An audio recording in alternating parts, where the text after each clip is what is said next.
Chapter 11.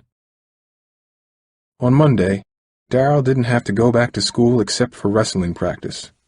The winter recess had come, and Bluford High was closed for the Christmas and New Year's holidays.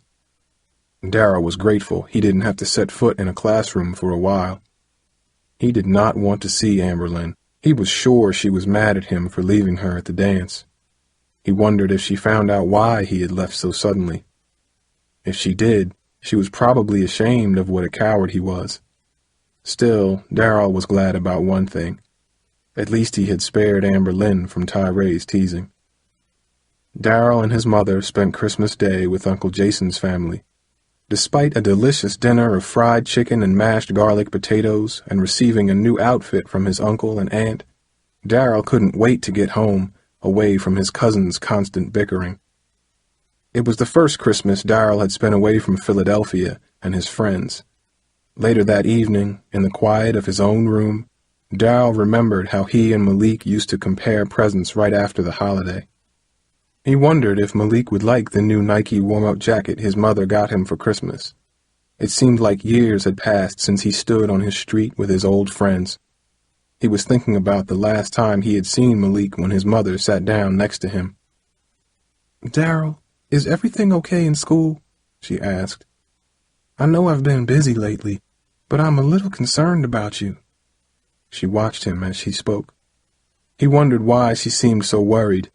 Maybe she had figured out what he was doing with the lunch money, or maybe she wanted to know what he had done with the change he had from the dance. He didn't want to lie to her, but he didn't want to tell her the truth either. "You seem to be doing so well. Your grades are better this marking period." It was true, Daryl thought. He had done better in school since he joined the wrestling team. "Jason and I are so proud that you are wrestling, and I was happy to see that you wanted to go to the dance. That takes a lot of courage, especially for someone new to the school. But with all that, you still don't seem happy. You walk around like you got something on your mind all the time. And every time I ask you, you say, 'I'm fine, Mom,'" she said. Daryl turned away from his mother. He wanted to tell her the truth about the money and about Tyray, but he couldn't bring himself to do it. He just did not want her to worry, and he did not want her to tell Uncle Jason. He would only make Daryl feel worse about everything.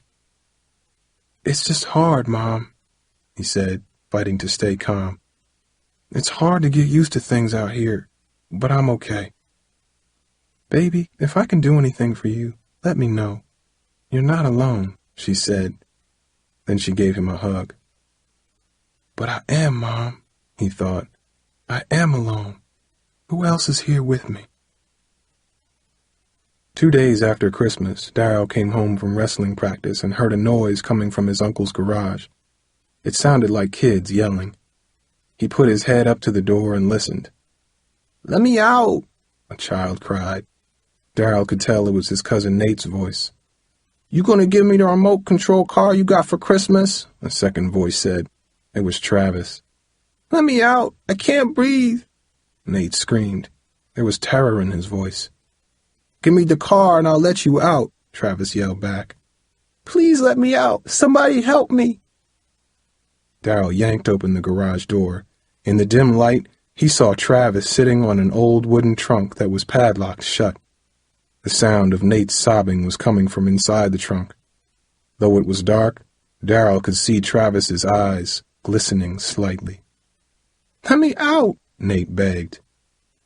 Daryl felt Nate's pain, but what froze Daryl for a second was Travis. In his cousin's young face, Daryl saw Tyray. He spotted his hateful smirk lurking maybe just a few years away. Daryl knew that if no one confronted and stopped him, Travis would grow up to be another Tyray. Daryl could not sit still. He could not allow a bully to get away with hurting another kid, especially in his own family. Despite what Uncle Jason had said, Daryl could not let Travis torture his brother. "Leave him alone," Daryl yelled and walked into the garage. "Let him out of there now." "My dad said not to listen to you. You can't tell me what to do," Travis said defiantly. Daryl didn't care what his uncle said. In one swift move, he yanked Travis off the trunk and pushed him firmly into the wall of the garage. "Give me the key to the trunk," Daryl growled. Travis looked surprised. "Let me go," he screamed. "I'm going to tell my dad." Daryl saw a shiny metal key in Travis's hand and grabbed it. Quickly, he unlocked the trunk and helped Nate out. "My dad's going to kick you out of your house and fire your mama. You'll be poor like you were before you got here." Just then, Uncle Jason's deep voice bellowed through the garage. "What's the problem in here?" "Dad, Daryl's pushing me around," Travis whined. "He locked Nate in the trunk and wouldn't let him out until he gave away his Christmas present," Daryl explained. Uncle Jason looked shocked. "You do that, Travis?" he asked. Travis trembled. "He did, Dad," Nate insisted. "He stuck me in the trunk and I couldn't breathe, and he wouldn't let me out because he wanted my car. I was scared." "He's lying," Travis howled. A terrible look came over his uncle's face, as if he saw something horrible that he had never wanted to admit existed. He walked over to his older son. "What do you think you're doing, boy? You could have choked your brother in there." Travis shrugged his shoulders and looked at the ground. "Don't you ever try and hurt your brother again, you hear me? Just 'cause you're bigger don't give you the right to push him around or take things from him. I ain't raising no bullies in this house," Uncle Jason yelled. "Now we're gonna get this mess straightened out. Both of you get in the house. I'll be in there when I'm done with Daryl. And I'll say this once, Travis. You better tell me the truth, 'cause if I found out you're lying, you might not come outside again until next Christmas. Now get inside." Both brothers ran into the house. Uncle Jason looked over at Daryl. "I'm glad you were here, Daryl," he said. "I know I told you not to get involved with them, but you did the right thing. A man's got to stand up when someone else is in trouble, even if it means he might get himself into trouble." Daryl could tell his uncle was struggling to find the right words. He liked that Uncle Jason had called him a man. "Look," his uncle continued, "I'm sorry I upset you at your first wrestling match, Daryl." He paused awkwardly. "Maybe you don't need my help, but maybe I need yours. You showed me that I need to pay more attention to what's happening with my boys." He stopped again and looked at the trunk that Nate had been trapped in. "You're a good kid, Daryl. You're coming along just fine," he said quietly and walked into the house. Daryl was stunned. He stood in the garage after his uncle left. He quietly closed the trunk, laid the key on top, and went home. For years, Uncle Jason had made him feel smaller and weaker. When he was a young boy, Daryl had dreaded his uncle's visits to Philadelphia. But now things were suddenly different. For once, his uncle said something good about him. For once, he seemed to respect him. At first, Daryl could not understand why Uncle Jason had acted so differently, but the more he thought about it, the more it started to make sense. Daryl was different from the person he had been a few months ago.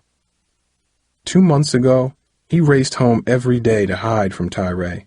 Now he stayed after school to go to wrestling practice.